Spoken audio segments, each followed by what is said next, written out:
మానవ నాగరికతకు కుమ్మరి తొలిమెట్టు కుండ ఆయువు పట్టు.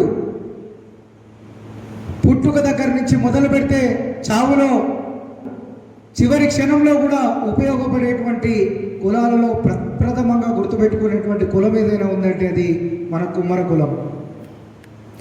అయితే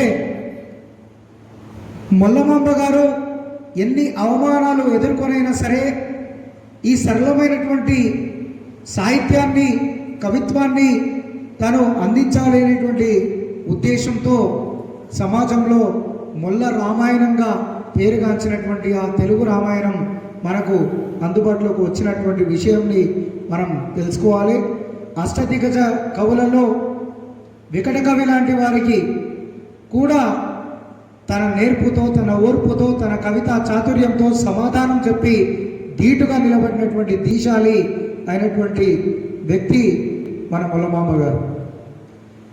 ఈరోజు ఆతుకూరి ముల్లమాంబ అంటున్నాం మనం, కానీ ఈ సమాజానికి ఈ యొక్క సమావేశం ద్వారా నేను తెలియజేసేది ఏంటంటే, ఆత్మకూరు అనేటువంటి గ్రామస్తులైనటువంటి వీరు ఆ గోపవరంకి వచ్చినప్పుడు ఆనాడు ఉన్నటువంటి వివక్షల కారణంగా దాన్ని వక్రీకరించి ఆత్మకూరి ముల్లమాంబని కాస్త ఆతుకూరి ముల్లమాంబగా చేసిర్రు అనేటువంటిది మనం నమ్మలేనటువంటి నిజం. దాన్ని మనం ఈరోజు ఆత్మకూరి ముల్లమాంబగా మార్చవలసినటువంటి బాధ్యత మన భుజస్కంధాల మీద ఉంది అనేటువంటి విషయాన్ని మనం గుర్తెరగాలి. అయితే మొల్ల యొక్క పాండిత్యం ఏ రకంగా ఉందంటే,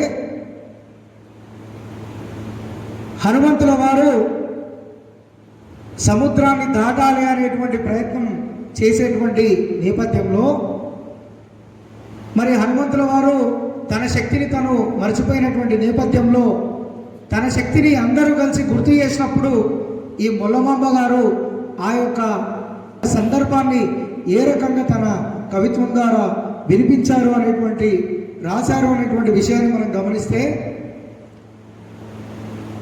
మొగము బిగించి పాదముల మొత్తముగా నట నూది త్రొక్కి నీటుగా మొగమెత్తి భీకర కఠోర రవంబున వార్చి బాహుల తగనిత లీలమాచి వెలంబుగ వాలము త్రిప్పి విరేగునన్ నగము సగంబు కృంగ గపినాథుడు నింగిదాటెరుగునన్ అని ఎంతమంది అయినా సరే ఈ ఒక్కొక్క పదం మనం సపరేట్ చేసి అర్థం చేసుకుంటే చిన్న 5వ తరగతి పిల్లోడికి కూడా అర్థమయ్యేటువంటి రీతిలో ఏ రకంగా కపినాథుడు అంటే ఏ రకంగా హనుమంతుడు నింగికెగిసిండు, సముద్రాన్ని దాటిండు అనేటువంటి విషయాన్ని కళ్ళకు కట్టినట్టుగా చెప్పడం అనేటువంటిది అసాధారణమైనటువంటి విషయం. అసాధారణమైనటువంటి విషయాన్ని చాలా సాధారణంగా, సామాన్యంగా చెప్పినటువంటి కవయిత్రి మన మొల్ల.